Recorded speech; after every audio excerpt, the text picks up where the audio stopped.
जय हिंद मेरे प्यारे साथियों, मैं किशन विश्वकर्मा आप सभी का अपने YouTube channel learn with youth guider पे एक बार फिर से स्वागत करता हूं। कैसे हैं आप सभी? आशा करते हैं आप लोग बहुत अच्छे होंगे और आपकी फिजिकल की तैयारी और साथ में पढ़ाई भी बहुत अच्छे से चल रही होगी।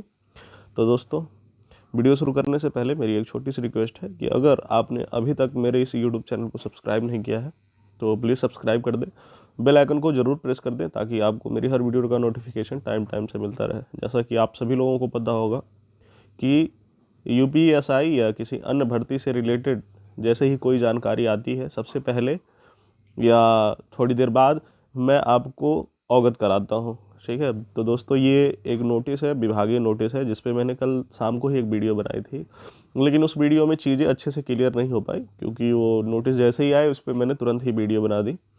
और अभी जब मैंने इस नोटिस को अच्छे से देखा है तब एक एक चीज़ें समझ में आई हैं कि ये नोटिस किस लिए है और इसका उद्देश्य क्या है, ये सारी चीज़ें। तो दोस्तों, आप सभी लोगों को पता है कि इससे पहले एक विभागीय नोटिस वायरल हो रही थी जिसमें दिया हुआ था कि डीबीपीएसटी के लिए 20,000 कैंडिडेट को बुलाना है, 20,000 कैंडिडेट को, और इनका डीबीपीएसटी कराने के लिए विभिन्न जनपदों के जो पुलिस अधीक्षक हैं उनको नोटिस भेजी गई थी कि आप दलों का गठन करके पुलिस भर्ती बोर्ड को सूचित करें। तो उसमें से अधिकतम जो जनपद हैं उसके जो अधीक्षक हैं उन्होंने ऐसा किया, दल वगैरह का गठन कर लिया, लेकिन जिसमें से एक जो है उन्नाव जनपद, ध्यान से देखिए, उन्नाव जनपद, इसने अभी तक अपने दल का गठन नहीं किया है। कब तक? 1 जनवरी से पहले। ये जो नोटिस है दोस्तों 1 जनवरी के लिए है, ये विभागीय नोटिस है, और ये जो दलों का गठन करके पुलिस विभाग को सूचित करना था वो 31 दिसंबर को सूचित करना था, लेकिन 31 दिसंबर तक ये जो उन्नाव जनपद है इसने दलों का गठन करके और पुलिस भर्ती बोर्ड को सूचित नहीं किया था। उसके बाद से ये नोटिस इसको भेजी गई थी उन्नाव जनपद को। तो आज दोस्तों आपका है 5 जनवरी, तो अब तक ये जो उन्नाव जनपद है ये अपने दल वगैरह का गठन कर लिया होगा और उत्तर प्रदेश पुलिस प्रोन्नति बोर्ड को ये सूचित कर चुका होगा। ठीक है, तो दोस्तों अब इस नोटिस का क्या मतलब हो सकता है? तो जैसे हम लोग कयास लगा रहे थे कि जो हमारा यूपीएसआई का जो रिजल्ट है वो 8 जनवरी तक घोषित किया जा सकता है, यानी कि 8 जनवरी तक ये जो हमारा रिजल्ट है दोस्तों यूपीएसआई का ये डिक्लेयर हो सकता है, यदि ये जो दल का गठन वगैरह था ये 31 दिसंबर तक हो गया होता, लेकिन हुआ ऐसा नहीं। अभी इसमें क्या हो गया, डिले हो गया है। तो इस वजह से ये जो यूपीएसआई का रिजल्ट है दोस्तों ये संभवतः 10 या 11 जनवरी को आ सकता है। ये 100% श्योरिटी नहीं है, इस चीज़ को आप भी जानते हैं, मैं भी जानता हूँ, बस संभावना ही है, संभावनाओं को व्यक्त किया जा सकता है कि जो यूपीएसआई का रिजल्ट है दोस्तों ये 10 या 11 जनवरी तक घोषित किया जा सकता है। ठीक है, अब जब 10 या 11 जनवरी तक आपका रिजल्ट आएगा तो आपका जो डीबीपीएसटी है मेरे भाई ये 14 या 15 जनवरी से शुरू हो सकता है। ठीक है, कब से? 14 से 15 जनवरी के बीच में आपका डीबीपीएसटी शुरू हो सकता है। और जो डीबीपीएसटी कराना है ये बस मात्र 20,000 कैंडिडेट का कराना है। 20,000 कैंडिडेट का मतलब कि जो टोटल वैकेंसी है ये 9534 वैकेंसियाँ हैं, इसी के आसपास है, शायद ये एग्जैक्ट डाटा है 9534। ठीक है, इसी के आसपास है। तो मान के चलिए कि दोगुने से थोड़े से अधिक लोगों को डीबीपीएसटी के लिए भर्ती बोर्ड बुलाएगा। ठीक है, अब ये जो 20,000 कैंडिडेट है इनकी संख्या कम नहीं है। 20,000 कैंडिडेट यदि बुलाए जाते हैं तो एक ही दिन में तो 20,000 कैंडिडेट की डीबीपीएसटी हो नहीं जाती है। अब इसमें भी मान के चलिए कि 5 से 6 दिन लगने हैं, 1 या 2 चरण इनके भी चलेंगे डीबीपीएसटी का। ठीक है, तो मान लीजिए यदि 14 से 15 के बीच में डीबीपीएसटी आपकी शुरू हो जाती है तो मान के चलिए कि 20 से 25 जनवरी तक आपका डीबीपीएसटी ही चलेगा। ध्यान से देखिए, 20 से 25 जनवरी तक आपका डीबीपीएसटी ही चलना है।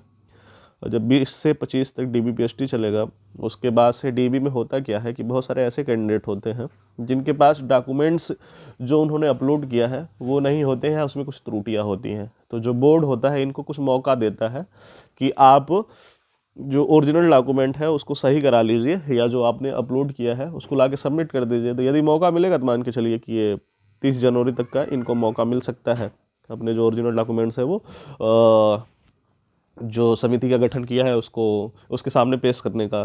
तो मान के चलिए कि ये जो आपका जनवरी है ये पूरा पूरा जाना है डीबी, और डीबी में ही जाना है डॉक्यूमेंट्स वेरिफिकेशन में। जनवरी तो पूरा चला गया आपका डीबी में। इसके बाद जो फिजिकल की संभावना है दोस्तों, ये फरवरी में ही शुरू हो सकता है आपका फिजिकल, ठीक है, अगर ये चीज़ें जैसा कि मैंने बताया उस हिसाब से होती हैं। यदि रिजल्ट थोड़ा सा पहले आ जाता है तो ये चीज़ें हो सकता है कि जनवरी में हो जाए, लेकिन जनवरी में होने की संभावनाएं बहुत ही कम है, ठीक है। और कल मैंने एक कट ऑफ की वीडियो बनाई थी तो उसको आप लोगों ने बहुत ही सराहा, ठीक है। और बहुत सारे ऐसे भाई थे जिनका काम है क्रिटिसाइज़ करना, वो सबकी वीडियो में उठपटांग कमेंट करते रहते हैं, ठीक है। उनका जैसे लगता है कि मेरे से कुछ जातीय बैर है, तो उनका कुछ नहीं किया जा सकता है। मेरा काम है दोस्तों कि आपको मोटिवेट करना, ठीक है। मोटिवेट करने का मतलब मैंने उस वीडियो में बताया कि 80+ वालों का सिलेक्शन हो जाना चाहिए। मैंने 100% श्योरिटी नहीं ली कि 80+ वालों का सिलेक्शन हो ही जाएगा या हो जाना चाहिए, क्योंकि कई बार ऐसा देखा गया है कि जितने कैंडिडेट को DBPST के लिए बुलाया जाता है उसमें से योग्य कैंडिडेट उतने नहीं मिल पाते हैं जितनी संभावनाएं होती हैं कि इतने कैंडिडेट में से योग्य कैंडिडेट मिल जाएंगे। जैसे कि मान लीजिए ये 20,000 कैंडिडेट हैं, इनको DBPST के लिए बुलाया जाएगा। अब जरूरी थोड़ी है कि इस 20,000 कैंडिडेट में से ही 9534 कैंडिडेट हमें मिल जाए, ऐसा संभव नहीं है। 9500 का मतलब कि एक सीट पे बस दो लोगों को बुलाया जा रहा है, ठीक है। तो कुछ तो DBPST में उड़ जाएंगे, कुछ फिजिकल में गायब हो जाएंगे। तो सेकेंड मेरिट ज़रूर आएगी अगर ये 20,000 लोगों को पहली बार में बुलाया जाता है। और सेकेंड मेरिट जब लगेगी तो उसमें क्या किया जाएगा, मेरिट को थोड़ा सा कम किया जाएगा। और बहुत सारे लोग बोल रहे हैं कि स्कोर कार्ड शो करेगा उत्तर प्रदेश पुलिस भर्ती बोर्ड, तो ऐसा नहीं हुआ है। जो इसके पहले UPSI की भर्ती आई थी उसमें क्या हुआ था कि ऐसे ही आंसर की आने के कुछ दिन बाद भर्ती बोर्ड ने एक ऑफिशियल पोर्टल पे लिंक अपलोड किया, और उसमें क्या था कि आप उसमें अपना रजिस्ट्रेशन नंबर डालते थे, और रजिस्ट्रेशन नंबर डालने के बाद नीचे लिख देता था you are selected for DB, और नीचे लिख देता था you are not selected for DB, ठीक है। और उसमें आपके रॉ मार्क वगैरह नहीं दिखते थे। इसके पहले जो हुआ था, इस बार हो सकता है कि कुछ जो उत्तर प्रदेश प्रोन्नति बोर्ड है उसमें कुछ सुधार वगैरह किया हो तो आपके रॉ मार्क वगैरह दिख जाए। हालांकि रॉ मार्क दिखने चाहिए, तो उससे क्या होता है कैंडिडेट थोड़ा सा संतुष्ट हो जाता है कि मेरे नॉर्मलाइजेशन में कितने नंबर बढ़े हैं और मेरे नॉर्मलाइजेशन में कितने नंबर घटे हैं। अब कुछ लोग मेरे भाई हैं जो इनके 80+ नंबर 80+ नंबर हैं, तो वो बहुत ज़्यादा हताश हो रहे हैं। देखो नॉर्मलाइजेशन ये जो है ना, ये बहुत अच्छी चीज़ भी है और बहुत बुरी चीज़ भी है। इसका खामियाजा मैंने एक बार भुगत लिया है, और उससे मेरा बहुत बड़ा घाटा हो गया था। मेरा सिलेक्शन नहीं हो पाया था रेलवे में, मेरे नंबर मतलब कम हो गए थे, 3-4 नंबर कम हो गए थे नॉर्मलाइजेशन में। और एक मेरे साथ के हैं, उनका नाम है अभय पासवान जी, तो वो ST कैटेगरी से बिलोंग करते हैं, और उनके नंबर मेरे से बहुत ज़्यादा कम थे, लगभग 7-8 नंबर कम थे, और उनका नॉर्मलाइजेशन में नंबर बढ़ गया, उनका सिलेक्शन हो गया, अभी वो जॉब में है। तो ये जो नॉर्मलाइजेशन है इसका खेल बहुत ही खतरनाक होता है। ये कम नंबर वालों का सिलेक्शन करा देता है, और जो अधिक नंबर पाए रहते हैं उनका सिलेक्शन नहीं हो पाता है। अब कल मेरे से एक भाई साहब मिले थे, वो मेरे बहुत ही प्रिय मित्र हैं, तो उन्होंने बताया कि जो UPSI का एग्ज़ाम था वो बहुत ही इजी था।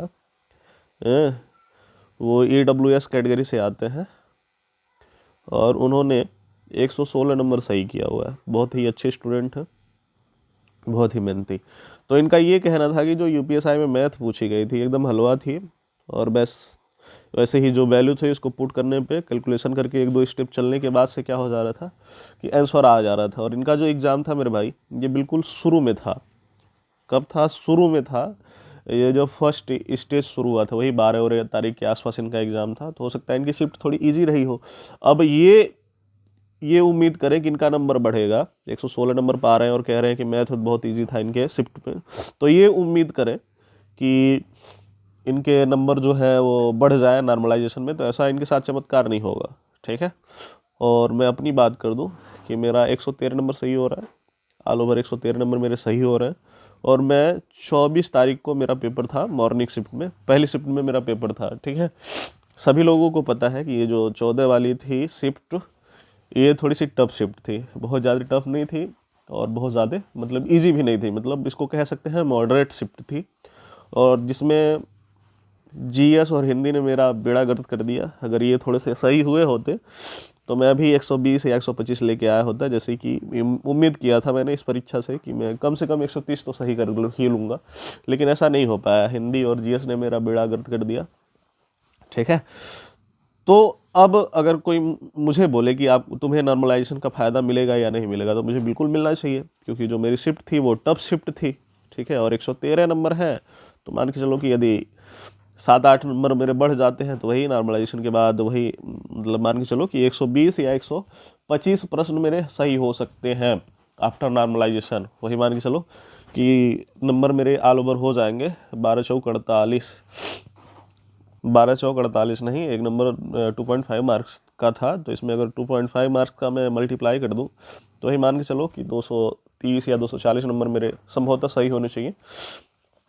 ठीक है, तो अब देखिए आगे क्या होता है। फिलहाल ये जो विभागीय नोटिस थी, इसका एक ही पर्पस था कि अभी जो भी दलों का गठन वगैरह होना था, ये 1 जनवरी तक नहीं हो पाया था, अभी 5 जनवरी हो गई है, तो हो सकता है कि दल गठन वगैरह हो गए हो और इसकी सूचना पुलिस भर्ती बोर्ड को दे दी गई हो। ठीक है, तो आई थिंक ये वीडियो आपको बहुत पसंद आया होगा, और यदि ये वीडियो हमारा आपको पसंद आया है तो इसको लाइक करें, हमारे चैनल को सब्सक्राइब करें और वीडियो को जरूर शेयर करें। थैंक यू दोस्तों, मिलते हैं अगली वीडियो में, तब तक के लिए नमस्कार।